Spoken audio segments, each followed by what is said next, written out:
Al inaugurarse el Observatorio Nacional Argentino, el 24 de octubre de 1871, hoy Observatorio Astronómico de Córdoba, bajo la dirección de su primer director, Dr. Benjamin Gould, las tareas se orientaron principalmente a la conformación de grandes catálogos estelares. Si bien la observación de eclipses solares no figuraba entre sus objetivos fundacionales, cuando se presentaba un caso que lo meritaba, se destinó tiempo y recursos para su estudio.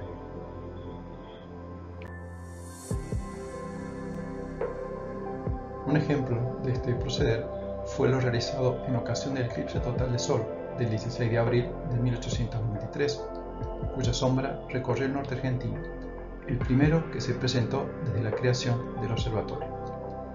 Para ello, se organizó una expedición a la localidad de Rosario de la Frontera, Salta, encabezada por el segundo director del Observatorio Nacional Argentino, Dr. John Thom, para registrar fotográficamente el fenómeno, con la intención de estudiar la corona solar y tratar de hallar al hipotético planeta Vulcano, cuya existencia justificaría las anomalías encontradas en la órbita de Mercurio, que años más tarde fueron explicadas por la teoría de la relatividad.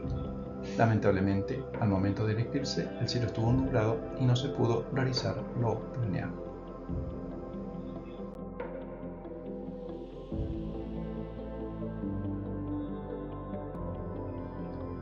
Merece destacarse un comentario realizado por el Dr. Thom en oportunidad del eclipse de 1893 en Rosario de la Frontera, provincia de Salta. Algunas gallinas comieron en el patio como si nada hubiera ocurrido, pero una bandada de patos que se encontraba allí parecía prepararse a hacer noche.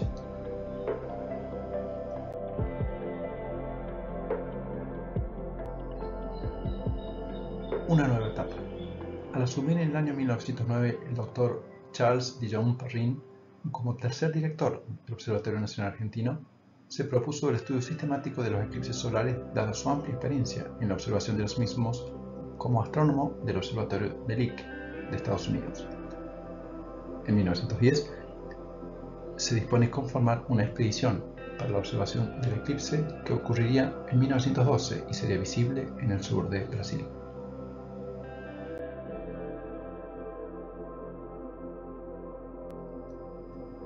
Verificando la teoría de la relatividad. Cuando en esta misma época el Dr. Albert Einstein plantea su revolucionaria teoría, propone su confirmación experimental a partir de una observación astronómica, con el objeto de verificar la discrepancia entre sus predicciones y la de la teoría newtoniana sobre la desviación de la luz por efecto de la gravedad. La idea consistía en medir el cambio de la posición de las estrellas cercanas al limbo solar, objeto suficientemente masivo como para hacer medible el leve efecto. Esto solo resultaba posible durante un eclipse total, momento en que la luz del Sol no impediría la observación. Se trataba, por lo tanto, de una observación que implicaba una gran dificultad.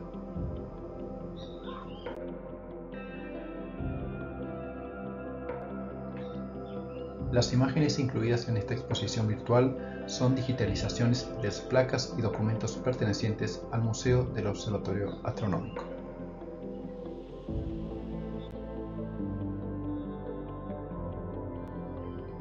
El Dr. Freundlich solicita ayuda al Observatorio Nacional Argentino.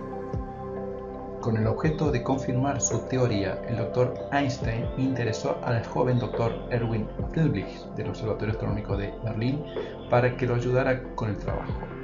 Conociendo su gran experiencia, Friedrich contactó por carta al director del Observatorio Nacional Argentino, Dr. Charles Perrin, poniéndolo al tanto de la idea y solicitándole su colaboración para concretar la ansiada verificación de la nueva teoría.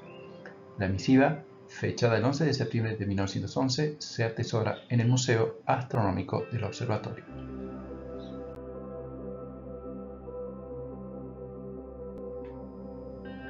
Expedición a Brasil, 1912. La expedición del Observatorio Nacional Argentino para la observación del eclipse total de Sol del 10 de octubre de 1912 se instaló en la localidad de Cristina, estado de Minas Gerais, Brasil, unos 200 kilómetros al noreste de São Paulo y a unos 1000 metros sobre el nivel del mar. Los numerosos instrumentos fueron montados en la parte trasera de un hospital construido pero aún no usado, la que puede apreciarse sobre la derecha de la fotografía. Al fondo se observa la localidad de Cristina y en primer plano, cerca al centro, uno de los integrantes de la comitiva, el mecánico James Mulvey.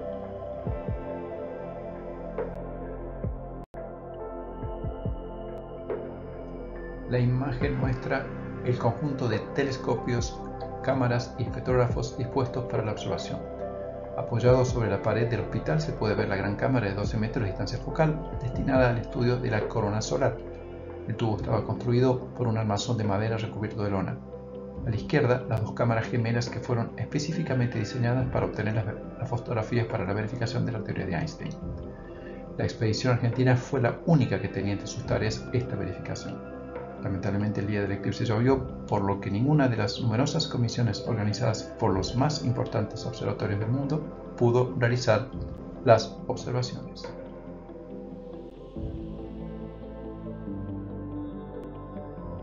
La imagen muestra el conjunto de las dos cámaras gemelas de 7,5 centímetros de diámetro y 335 centímetros de distancia focal, destinadas a obtener las fotografías para la verificación de la teoría de Einstein.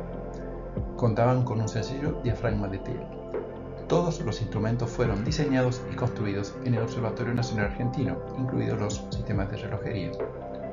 Se confeccionaron en madera con el objeto de evitar los inconvenientes provocados por los bruscos cambios de temperatura que se producen en el momento de la totalidad del eclipse.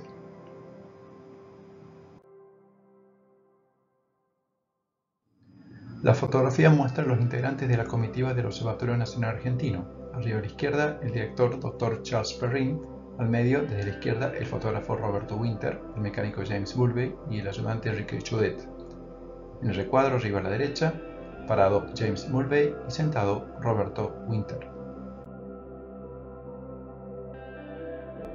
De Córdoba al Mar Negro. La siguiente expedición del Observatorio Nacional Argentino se organizó para observar el eclipse total de Sol del 21 de octubre de 1914 en la lejana Crimea. Fue la única institución del hemisferio sur que estuvo presente. La comitiva se instaló en la localidad de Feodosia o Feodosilla, a las orillas del Mar Negro. Se realizaría un nuevo intento para probar la teoría de Einstein. En la fotografía se aprecian los instrumentos ya dispuestos sobre un predio próximo a la pequeña localidad, la que puede verse al fondo.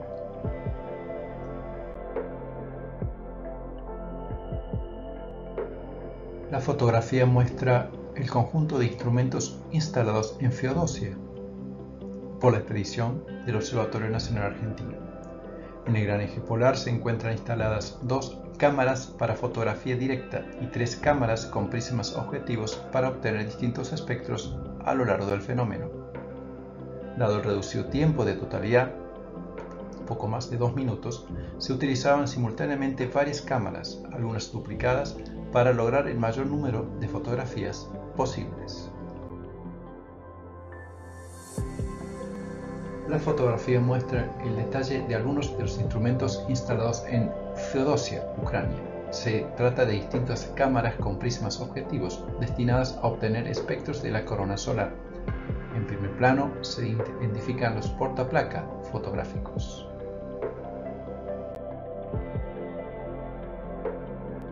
La fotografía muestra a algunos residentes de Feodosia y los oficiales de un buque inglés que se ofrecieron como voluntarios para realizar las fotografías durante el eclipse.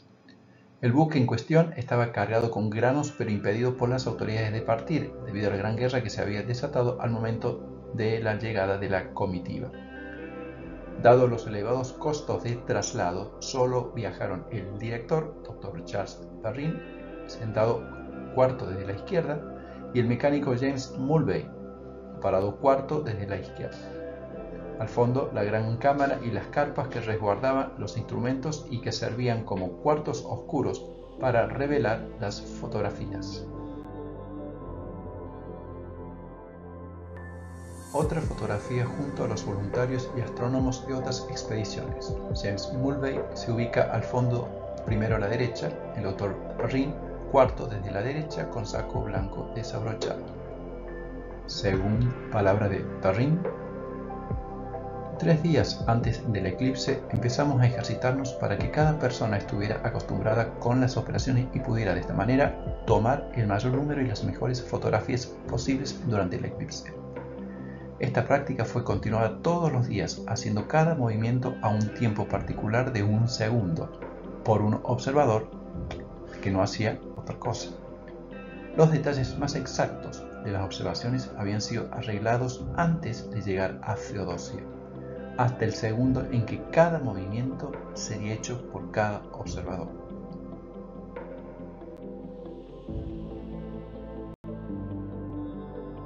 Otro relato del Dr. Perrin en oportunidad del viaje a Crimea para observar el eclipse del año 1914.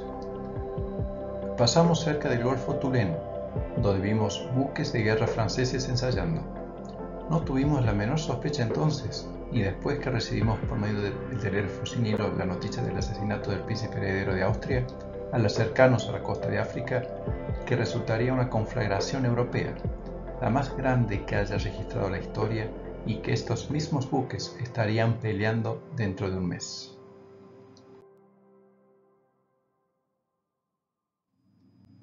La mañana del día del eclipse amaneció hermosa y clara, con un cielo transparente, pero más tarde aparecieron las nubes. Al tiempo de la totalidad, algunas nubes cubrieron el sol. Los observadores estaban todos en sus puestos y, a pesar de las condiciones desfavorables, consiguieron algunas observaciones de la intensidad de la luz y fotografías con casi todos los instrumentos. Lo obtenido no fue suficiente para contribuir a dilucidar el tema de la teoría de la relatividad. Aquí se muestran 3 de las fotografías logradas, negativos. La de la derecha corresponde a la totalidad, y en ella se puede apreciar la corona solar.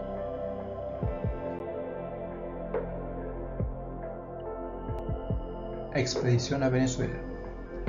Una nueva oportunidad para observar un eclipse total se dio el 3 de febrero de 1916, para la que se preparó una expedición que se instalaría en la localidad de Tucacas, Venezuela, frente al Mar Caribe, a unos 170 kilómetros al oeste de Caracas. La fotografía muestra la prueba de algunos de los instrumentos realizados en el predio del hoy Observatorio Astronómico de Córdoba. Como en los casos anteriores, todo el instrumental era construido en madera.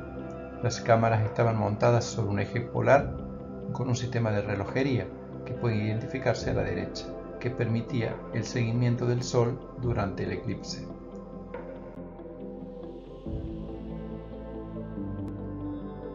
La crisis debido a la Gran Guerra y a los grandes gastos realizados en las expediciones anteriores llevó que a Venezuela solo viajara un miembro de la institución. En la fotografía posa a un lado de los instrumentos el astrónomo Enrique Chaudet.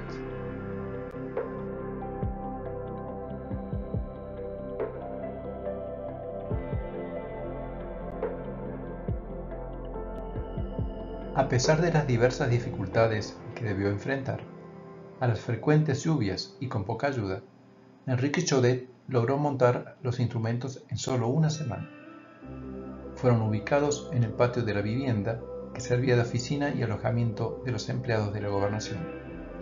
El reducido equipamiento no incluía las cámaras destinadas a la verificación de la teoría de la relatividad, ni la gran cámara de 12 metros.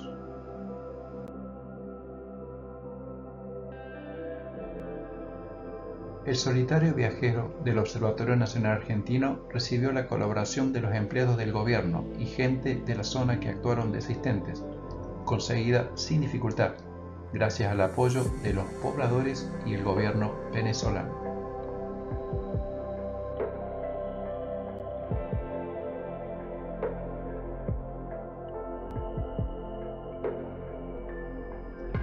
Por tercera vez consecutiva, las condiciones climáticas no fueron las adecuadas para el estudio científico del eclipse. El cielo se presentó parcialmente nublado y solo pudieron obtenerse algunas placas. Se muestran 2 fotografías en negativo del momento de totalidad, obtenidas con distintas cámaras. La de la izquierda muestra la compleja corona, mientras que en la de la derecha pueden apreciarse algunas protuberancias en el borde solar.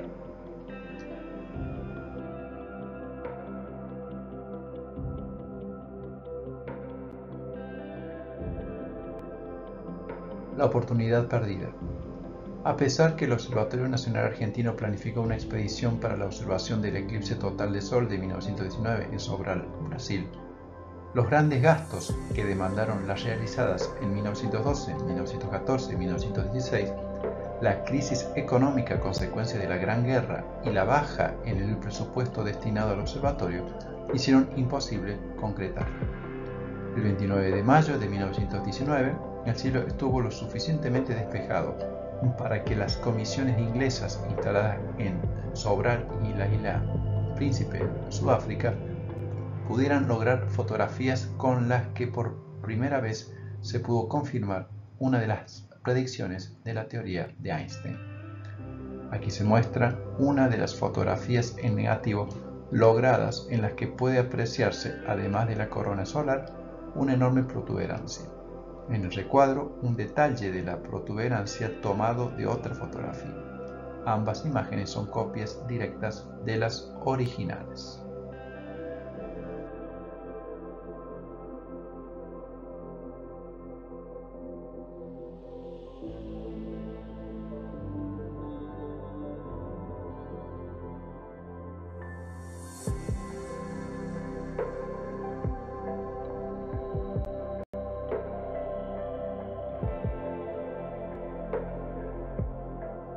Observaciones de eclipses parciales de Sol.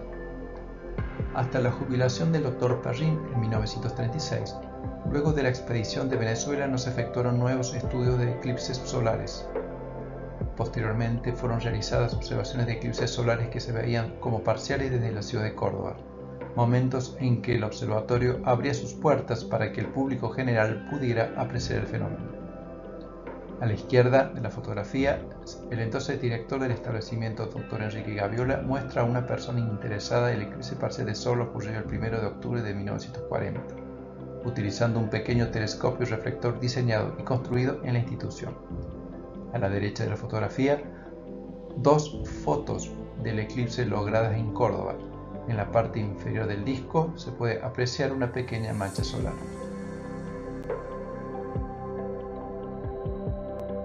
Expedición a Villa de Soto.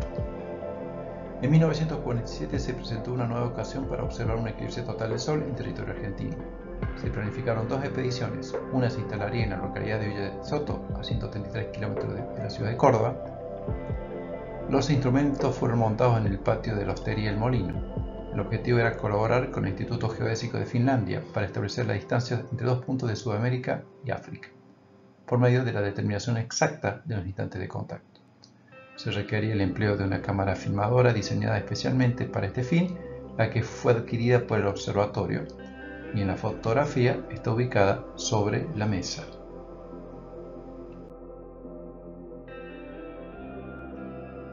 La fotografía muestra a la comisión del Observatorio Nacional lista para la observación del eclipse desde Villa de Soto. La cámara filmadora se puede apreciar a la izquierda. También se empleó un telescopio reflector de 25 centímetros de diámetro, diseñado y construido en el observatorio, a la derecha de la fotografía.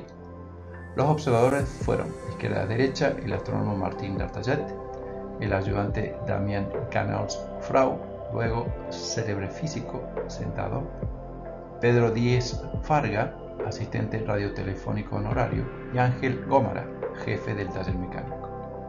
El quinto integrante, el Dr. Enrique Gaviola, obtuvo la fotografía. Todos los instrumentos se encuentran resguardados en el Museo Astronómico del Observatorio Astronómico de Córdoba.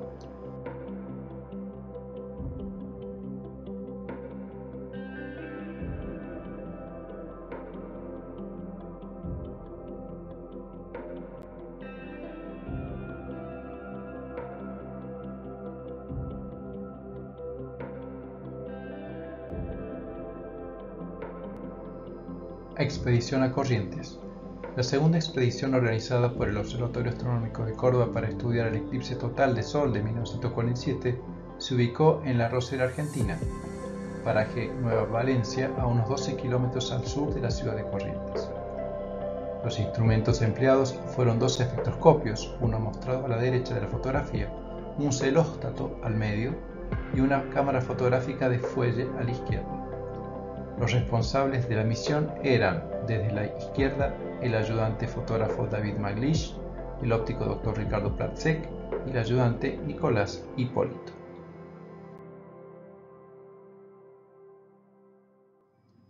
A la izquierda se muestra la fotografía del eclipse del 20 de mayo de 1947 obtenida por el personal del Observatorio Astronómico de Córdoba durante la totalidad, en la que se aprecia la corona solar. A la derecha, el rollo de la película obtenido durante el fenómeno, que se encuentra en el Museo del Observatorio Astronómico.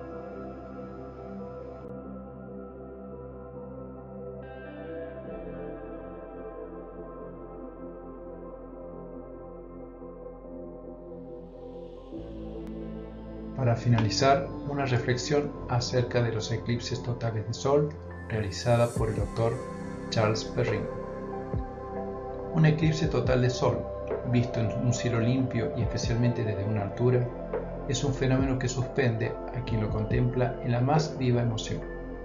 La gradual pero inexorable disminución de la luz de nuestro Rey del Día, su absoluta impotencia para detener la marcha del gran dragón de la oscuridad, sus esfuerzos inútiles por evitar el aletargamiento que lo invade y luego, al final de la tacha, la desesperación y cuando solo resta un perfil de luz angosto y dentellado, como si fueran las mandíbulas de un monstruo infernal y lívido, entre las que se extingue la palidez de una luz mortecina.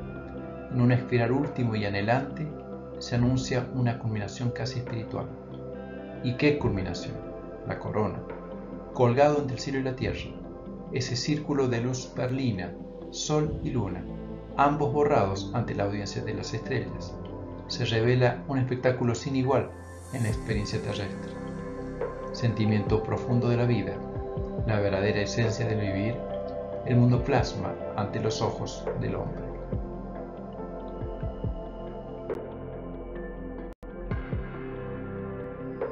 Para obtener mayor información sobre estas campañas de observación realizadas por el observatorio, puede dirigirse a las siguientes direcciones del blog Historia de la Astronomía: https://historiadelastronomia.wordpress.com/documentos/exposición eclipse y https://historiadelastronomia.wordpress.com/documentos/OACOALP.